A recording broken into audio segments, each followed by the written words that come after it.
Kjære gjester, på vegne av alle oss i Zero, så det en glede og en ære å få ønske velkommen til Zerokonferansen 2018. Zerokonferansen vårt aller største prosjekt, og for oss som jobber med den hele året, så det utrolig stas når alle bitene endelig faller på plass, og den store dagen her. Dette 13. gangen Zero arrangerer konferanse, og siden oppstarten så har vi vokst til å bli Norges største og viktigste klimakonferanse. Men vi og vi skal være mer enn bare en konferanse. Zerokonferansen skal være et verktøy for global endring gjennom å skape en møteplass for alle som jobber for klimasaken. Vi tror at klimaproblemet kan løses, men det krever en enorm innsats, både lokalt, nasjonalt og globalt. Og dere som sitter i salen her i dag en viktig del av løsningen. Politikere, ledere fra næringsliv, akademikere, teknologer og eksperter på ulike fagfelt.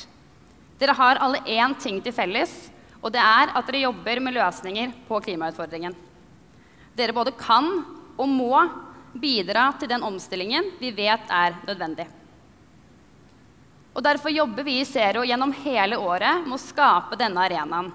Denne møteplassen som samler oss på tvers av bransjer og fagfelt. Vi i Zero vet at dere som sitter i salen i dag både nytenkende og engasjerte og sitter på mye erfaring og kunnskap. Og nettopp dette ønsket vi å utnytte da vi valgte å flytte årets konferanse hit til Skur 13. Vi har utformet årets program slik at dere selv kan legge opp deres egen konferanse. Og i løpet av disse 2 dagene så vil dere bli inspirert av talerne på hovedscenen. Dere vil få muligheten til å fordype dere i ulike fagområder, og dere vil aktivt kunne ta del i utformingen av nye klimaløsninger.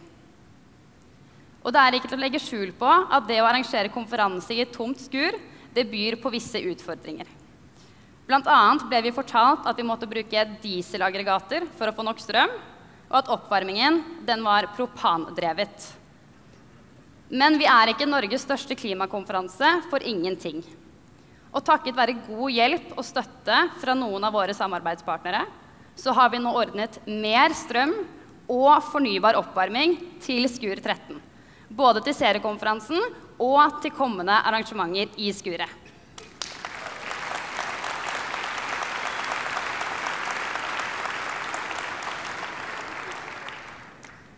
For vi ønsker at Zerokonferansen skal bidra til å skape global endring.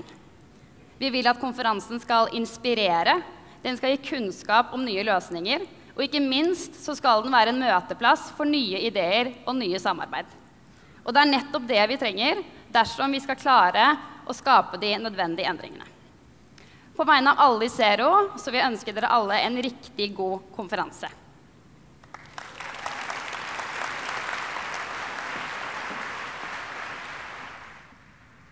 FNs nyeste klimarapport viser at de globale klimagassutslippene må halveres innen 2030 for å begrense den globale oppvarmingen til 1,5 grader. For å fortelle mer om rapporten ønsker vi velkommen på scenen leder for FNs klimapanel, Dr. Hoesung Lee.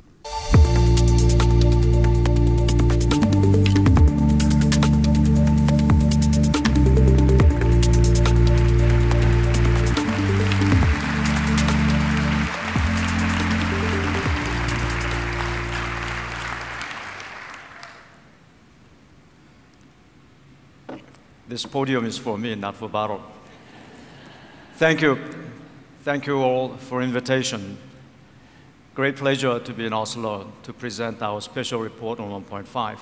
I recognize some of my old friends, and also I recognize my colleagues from IPCC who worked so hard to produce this special report on 1.5. I had a look and found the word zero all over the place. Not only in this place, but also in our special report, obviously, especially in the summary for policymakers. We mentioned close to 20 times net zero or zero in our report. So I may say that we could have called it the zero report of IPCC in your honor. The 195 governments requested this special report when they adopted the Paris Agreement in December 2015, that is exactly 3 years ago. And as you know, the Paris Agreement calls for global warming to be kept well below 2 degrees above the pre-industrial levels, while pursuing efforts to limit it to the 1.5 degrees. At that time, scientifically, very little is known about the world about possible world about the 1.5 degree warming. So the governments, under the negotiations for the Paris Agreement, invited the IPCC to tell them what science knows about the impacts of this global warming, 1.5 degrees Celsius relative to 2 degrees Celsius or higher, and also the mitigation pathways that may be comparable to this level of warming. And at the same time, they wanted to know the difference between the actions that need to be taken to achieve this limiting of warming to 1.5 degrees. The IPCC report, this report confirms that the human activities have already caused warming about 1 degree Celsius above the pre-industrial levels. If the world continues to warm at this speed, then the global temperature is likely to reach 1.5 degrees sometime between 2030 and 2052. Past emissions so far, ever since the time of industrial revolution, of course, will continue to cause warming in the climate systems, but these past emissions alone will not cause warming of 1.5 degrees. What this means is that what we will do from now will matter greatly whether we will able to achieve the limiting of the warming to 1.5 degree or not. So what's the difference in impacts between 1.5 and 2 degrees? Our scientific assessments done for the last 2 years robustly present that scientific difference in climate between the present-day warming and the global warming of 1.5 degrees, and also between the warming of 1.5 degrees and 2 degrees. This is a significant findings of this SL 1.5. These differences include increases in, of course, the mean temperatures on land and oceans, and hot extremes where people live, and heavy rainfalls, and also the probability of drought in many regions around the world. Mean sea level rise will continue to rise, but at the world of 1.5 degree warming, the level of sea level increase will be 10 centimeters less than to the world at 2.0 warming. You may wonder what's the difference in 10 centimeter less sea level rise increase. But however, this less than 10 centimeter sea level rise means that up to 10 million fewer people will be affected by the increases in sea levels. This 1.5 degree warming also means less loss in biodiversity, as well as less loss in species extinction. As you may expect, 1.5 degree world will produce a less loss in the crop yields in the maize, wheat, rice, and potentially other cereal crops. So this will have a great impact or great potential for improving, compared to 2 degree world, improving the agricultural aspect of our life. And the proportion of world population exposed to climate change-induced water shortages will be also much less at 1.5 degree warming, which means poverty alleviation, all efforts related to alleviation of poverty eradication or poverty poverty eradication will be very much facilitated at a world of 1.5 degree warming relative to 2 degree warming. Now, what does it take then to achieve the limiting of warming to 1.5 degrees? First of all, our report shows that limiting it to 1.5 degrees, the global carbon emissions must reduce by about 45% by 2030 relative to 2010, 45%. You may remember similar percentage, but much less percentage reduction for greenhouse gas emissions when you saw our last report, which is known as AR, Fifth Assessment Report. That percentage reduction required to achieve 2 degree warming was about 20% by 2030 relative to 2010. Now this time it should be around 45% reduction. And then the emissions will have to be net zero emissions by around 2050. 2050 may not be that long a time in the future. I believe that many of you will be here until that time too. Now, this zero emissions means that some residual emissions from the agriculture or residual emissions from the transport or industries will have to be offset by actively drawing down carbon stocked in the atmosphere. You may also know that there are many other substances produce global warming other than CO2, methane, and also N2O and other matters. Now, these substances contribute greatly when it is reduced, greatly to the improvement of health and other environmental benefits. The net zero in 30 years means that we have to change in all our aspects of life, especially in the demand and also in the supply of energy and also in the patterns of agriculture or in the patterns of land use must change. Energy, land, buildings, transport, food and cities, food and diets and cities and urban developments, etc. Infrastructure development will have to change for us to be in the position of limiting the warming to 1.5 degrees. It also means that using a wide variety of technologies, that means behavioral changes and a significant increases of investment in a low carbon options, all kinds of options that will reduce carbon emissions in the years to come. For instance, the renewables have been increasing its influence in the energy sector for the last several years. And it's been a very remarkable performance on the part of the renewables industries. And we expect that a similar rapid decarbonization performance be expected in other sectors of the economy. I mentioned that 1.5 degree warming means taking carbon dioxide out of the atmosphere actively during the rest of this century.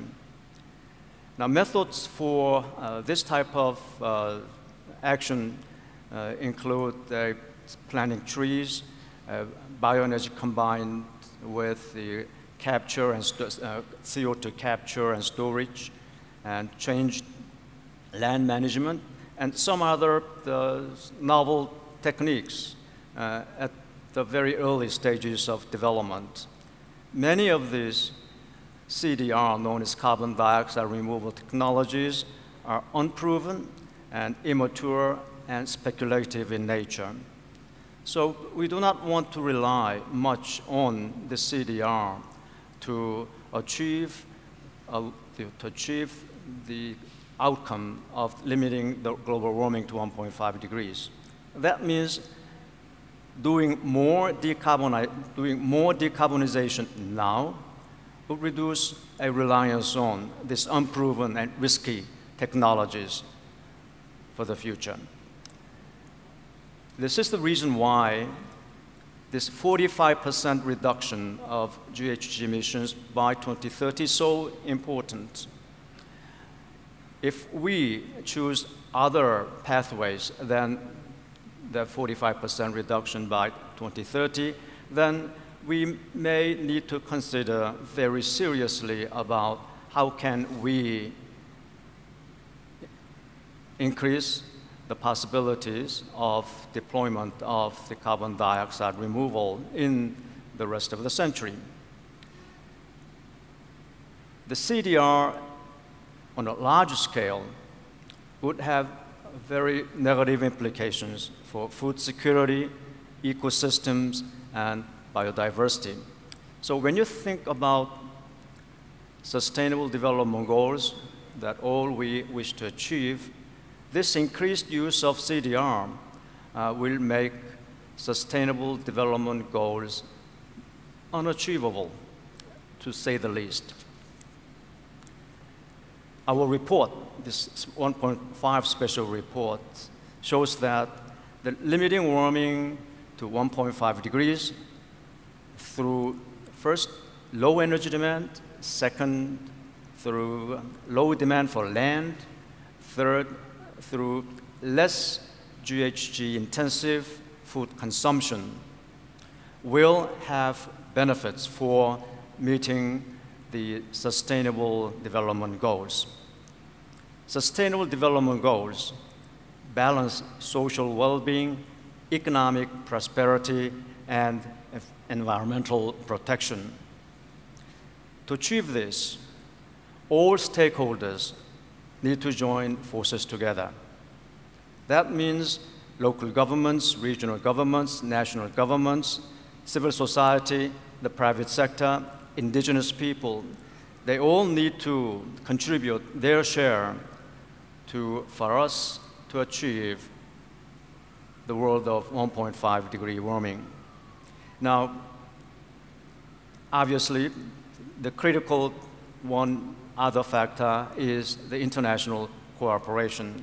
Because climate change is a global issue, global problems, it requires a global cooperation, global international cooperation.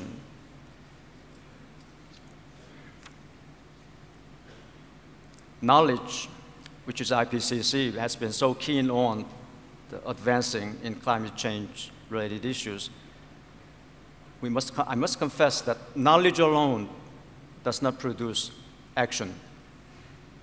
We know that very often habits, biases, heuristics work against taking climate action, even though this action have clear benefits for all of us.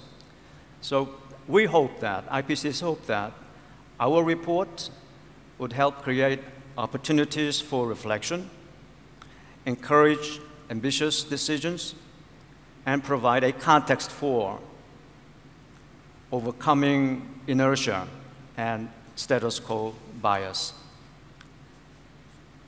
You are here today to discuss how you can achieve that change.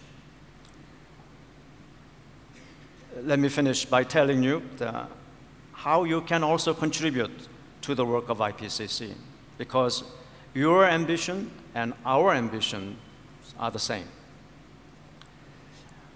Our reports derive their strength from an open review process for each draft. We seek comments from experts as well as governments, and we address each of these comments. We receive, for instance, in our last special report, 42,000 comments. Now, each comment was answered, addressed by the lead authors.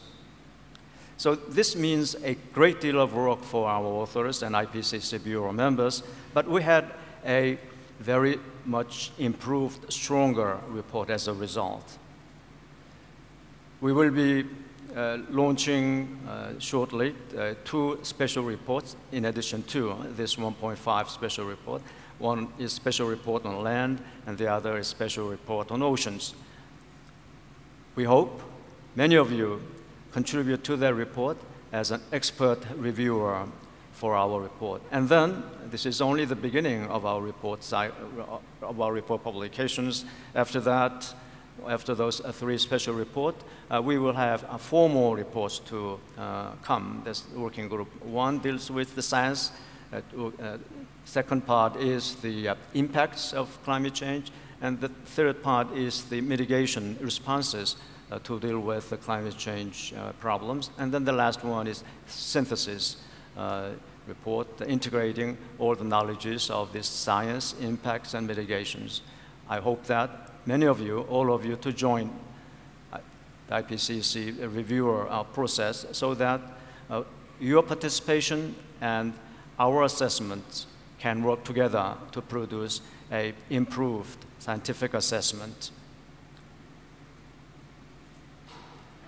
Just to give you a very somewhat practical information, to join as a reviewer, you only need to log in on our website to declare yourself as an expert in your own field, and then you will be given all the protocols to access to our special reports.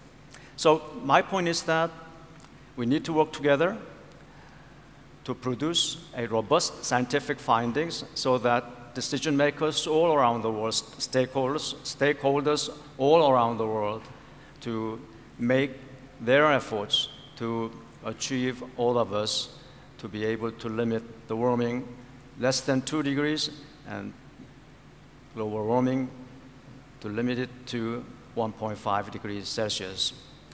I thank you very much for this invitation, and I would like to recognize especially the support of Norway for the IPCC. Norway has been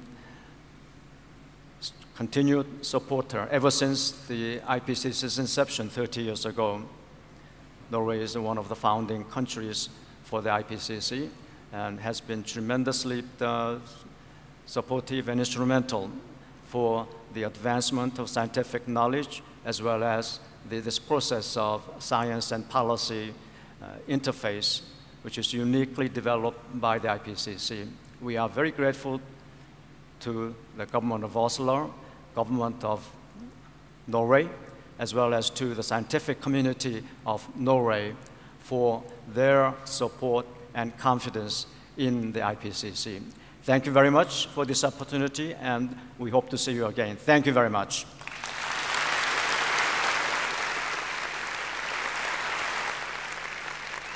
Hva viser de globale trendene innenfor fornybar energi og transport? Administrerende direktør i Liebreich Associates og grunnlegger av Bloomberg New Energy Finance, Michael Liebreich, har tidligere truffet godt med sine prognoser. Nå er han her for å dele sine analyser av fremtidens energimarked. Gi ham en varm applaus.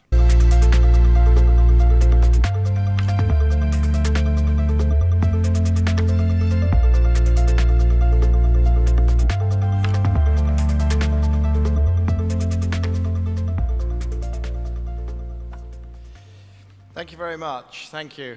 A sobering start to the day. We certainly have work to do. So it's a great pleasure to be back at the Zerokonferensen. I was here in 2015, and so some of what I say will be a little bit of an update on that, and maybe some of you in the audience were there back then. I'm going to talk about clean energy and transportation. And we're also going to reflect on whether we're moving fast enough in line with what we've just heard from the IPCC report that was recently published. Where are we? Okay. You can see it. I can't see it. All right, that's fine. I'll stand on the edge. I'll try not to break my leg. There we go. So since I was here, there's been this tremendous sort of news flow. I think if we go back, then we see there's clean energy. tremendous amount going on. If you follow the news, you might think, well, this is just a done deal. Cheap wind, cheap solar, whether it's Asia, developed world, developing world, tremendous stuff. The job is almost done. A lot of you in the audience investing, working hard, but nevertheless, it's pretty clear where we're going. And EVs transport the same. Car companies launching new models, cities banning the internal combustion cars. It's a sort of a done deal, right? We just have to grind through it and we'll all be okay. But there are people who very much disagree. This is Václav Smil. He is the favorite economist of Bill Gates. He's an incredibly sharp guy. He's written, I think he writes about 2 books a year, distinguished professor. And he writes, the great hope for a quick and sweeping transition is wishful thinking. Wishful thinking. And if you look at the data, there you can see primary energy, black is coal, you can see gas there, and the little green bit at the top is what all that news is about. So if you think I'm going to stand here and say, well, the job's done, and you can see it's clearly, just a question of time and it's all sorted, there you can see it in percentage terms. The little green bit at the top is barely making a dent. So what's the truth? There we go. I don't have to stand. I don't have to risk breaking my leg there. I can actually see all my slides here. So what is the truth? Is it that there's a transition, or is it that really nothing much is happening? In terms of money,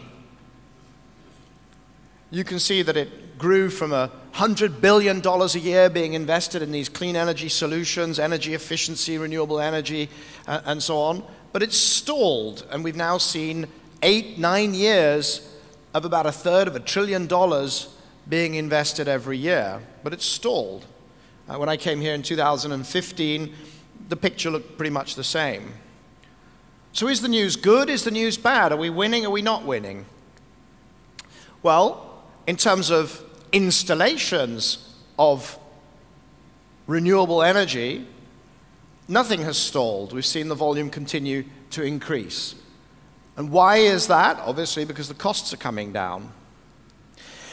What I'll try to do is paint in a sense, the true picture. It's neither that everything is solved, sorted, nor is it that nothing is happening and it's wishful thinking. I call it the 3/3 world. By 2040, where we will be is 1/3 of our electricity will be from wind and solar. 1/3 of our vehicles will be electric, and the economy, the energy use in the economy will be 1/3 more efficient. And that's where we're headed for 2040. And then we can ask ourselves whether that is good enough to address what we've just heard from Mr. Lee. So let's start with wind and solar. The reason that we get twice as much capacity installed today as just 5 or 6 years ago per dollar is the experience curve. Clean energy is not a natural resource type of economics.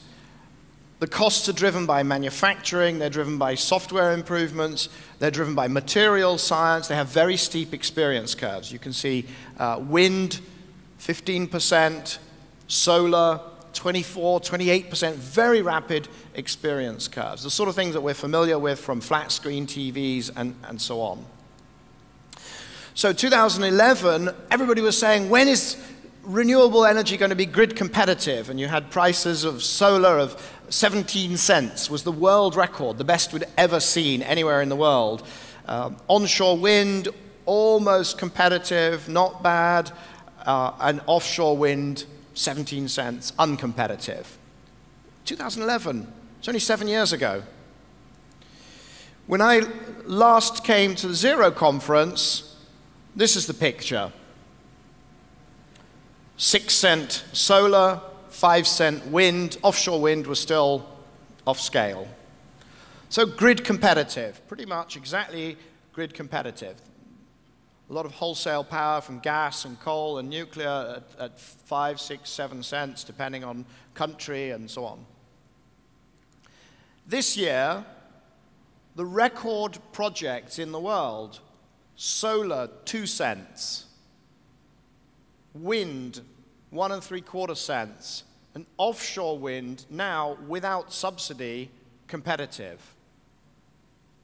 This isn't just grid competitive, this is killing the price of electricity on the grids. This is coming in below. Now, these are the world records.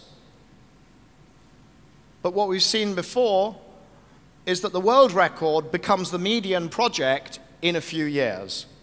Around the world, almost every country has access to either wind or solar and will be headed for those sorts of prices. And it's intermittent, but as we'll see, that's not as much of a problem as some people would like to believe. Just in terms of the scale, here you can see when I started New Energy Finance about 14 years ago, the biggest turbine was 4 megawatts. 7 megawatts, 9 megawatts, and that competitive, subsidy-free competitive offshore wind, these turbines are absolute monsters that we're going to be seeing. And there's a good question here, very relevant for a Norwegian audience. Can we achieve those sorts of prices with floating offshore, where you're pioneers? Because if we can, the available space that we could use in the oceans opens up enormously in talking about huge potential scale. These are solar farms, 2005, that was a big solar farm, and now they stretch where you've got land, deserts, sun, they can stretch out to the horizon, and those costs have come down appropriately. So what we're seeing around the world, here you've got the penetration of renewable energy in the mix. That's Europe, there you've got the Americas. Obviously the blue is hydro and biomass generation. The yellow is that wind and solar. Very cheap, but variable. And there's Asia. So you start to see it make up a decent proportion of the power mix in country after country right around the world, developed world and developing world. Norway's not on here. It would look obviously a lot of blue, a lot of hydro, but also rapidly growing slice of particularly wind. Off-grid is also growing very rapidly. There you can see, I think this is 2016, we've just got the figures for 2017. We're now seeing large numbers of households that are getting electricity for the first time through off-grid, either solar lights, the yellow, but increasingly solar home systems, larger systems, mini grids, and so on. This is just under 150 million people have got their first electricity from clean energy. Let's talk a little bit about a few of the implications. Coal. When I came here in 2015, I showed this. I don't know, some people may remember. Goldman, we just had to crash in coal, and there were all these coal companies going out of business.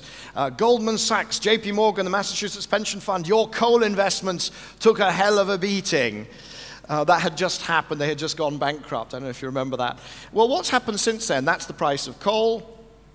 That's the Dow Jones index. Went almost to zero as they went bankrupt.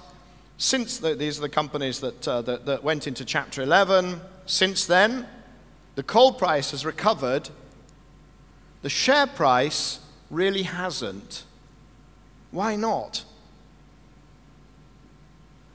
If coal has recovered, prices are back up, why are these companies not seen as good investments? Well, the answer is coal has more or less peaked. It may still grow a little bit. China is building some more coal-fired capacity, but it's pretty much peaked.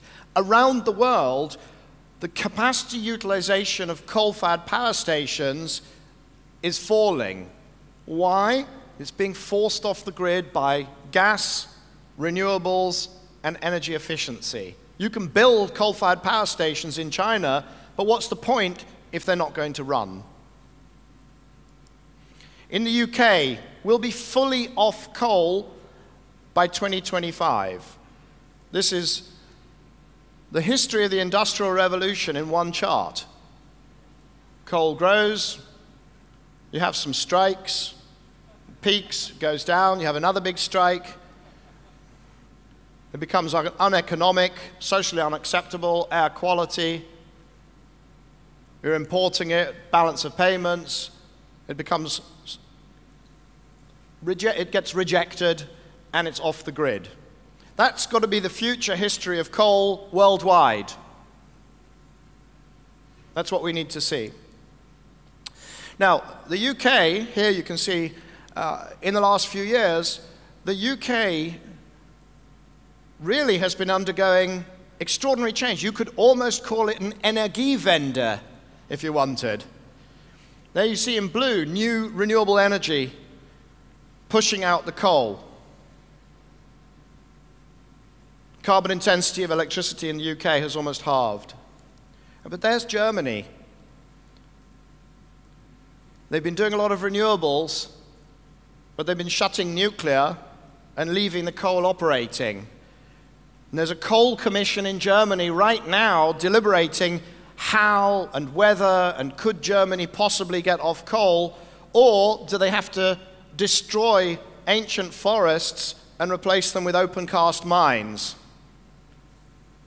I don't call that an Energiewende, I'm afraid. But the trend is in one direction and one direction only. Even in Germany, the discussion is only which year coal will be finished.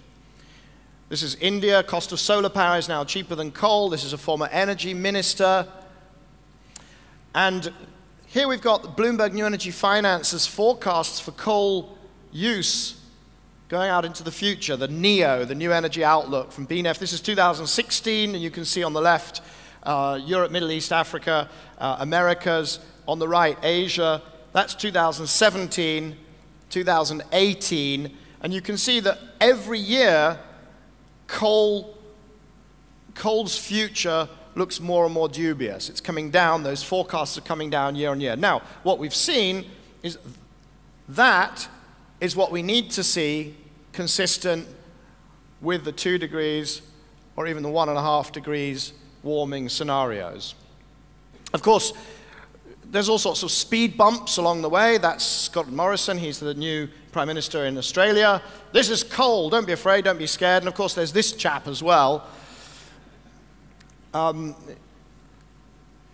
Something that President Trump said. We picked up 45,000 mining jobs in a very short period of time. Everyone was saying, well, you won't get any mining jobs. We picked up 45,000. You know, I'm trying not to be too political, but should we do some fact-checking? These are mining jobs in the US. There are only 50,000 mining jobs in the US. And it's been flat since before President Trump came to office. Now, these changes, lots of variable renewables and coal coming off the system, are going to change the structure of the electricity supply. In the past, you know, you had baseload and peak, baseload and peak. Now, it gets variable and you have curtailment. In the future, it gets even more difficult. That's what Germany's power supply will look like. That's California 2030. Think about what California 2045 looks like when they want to be on 100% zero carbon electricity and actually energy as well. Now, one of the ways that you can deal with that variability is gas. Does this mean that we just say, well, gas has an absolute golden age? Well, yes and no. We will be using more gas, but it's not a bridge, let's just do gas because it's lower carbon than coal. The gas will be used to provide flexibility to enable the introduction of that very cheap renewable electricity. There's LNG, supply and demand. The LNG markets will continue to grow, to become more liquid, so that the gas can be not just cheap gas in the US, but it goes worldwide. Now, you have to keep the grid balanced, and you can use gas, but it's a lot cheaper to use other things and a lot cleaner. So you've got to keep it balanced long-term over on the left, short-term over on the right. And what's extremely exciting is the sheer number of ways of doing that using zero carbon sources. The ones at the top are already happening at scale and growing at double-digit rates. For the short term, you can do some other things, bottom right, but for seasonal storage and heating, bottom left. There are a lot of technologies that need to compete into this challenge. And you'll only make it work with digitization. And digitization is the secret weapon here, because now demand always fluctuates, always has, but supply is fluctuating, and it's in odd places and small amounts and so on. But luckily, we're moving into a world with ubiquitous chips and sensors. Not one thermostat per house, sensors everywhere. Ubiquitous communications, ubiquitous processing, ubiquitous AI, and ubiquitous transactions. Only by surfing that megatrend can we keep this all integrated and working and the lights on. So 1/3 of electricity will be wind and solar. Let's talk vehicles. It's kind of funny, Norway, this is kind of like a Tesla owners convention, I've no doubt. Electric vehicles are growing very fast, particularly as you can see there in China on the left. Why we're so bullish? Because the battery costs are coming down. 70–80% in the last 6 years, another 70% in the next 12 years through to 2030. Competitive on a total cost of ownership from about now. Competitive sticker price in a few years. Models being launched by 2022, there'll be about 300 models of electric cars. So the forecasts by 2040, over half of sales, over 1/3 of vehicles are going to be electric. But not just cars. Buses that generally drive shorter distances but are used every day already make sense on an economic basis today. There's 400,000 electric buses today, 99% of them are in China. That's all coming to every city around the world. Commercial vehicles, vans, bigger vans, trucks, that little guy, delivery robot, expect to see those on the pavements. Not quite sure how it copes with the snow. There you go. All of those will be electric.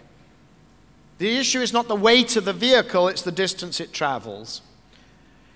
Norway is a great pioneer in electric shipping. Not all ships travel vast distances. And aviation, not all aircraft fly huge distances. And the ones that do will go hybrid. Now, shouldn't we be talking about hydrogen vehicles? Well, the answer is no. Maybe for the long distance, the big truck. And the reason is it's inefficient. By the time you convert electricity into hydrogen and back, you have wasted half your electricity. Why would you do that? For short distance transportation, if you have electricity, you want to drive somewhere, stick it in a battery electric car.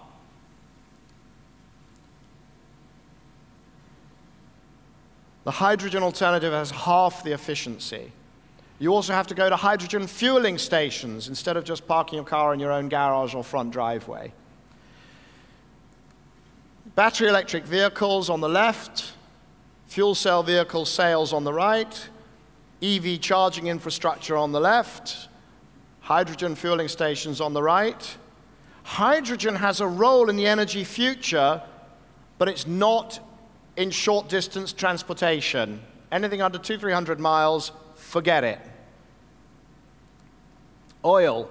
What does this mean? Well, the orthodoxy always used to be that oil volume just goes up. You can't lose. And then as you went through the years, the IEA and other authorities started to reduce their view on oil. And now the orthodoxy is that we're going to see some sort of transformation, a peak in oil, big discussion about 2025 or 2030.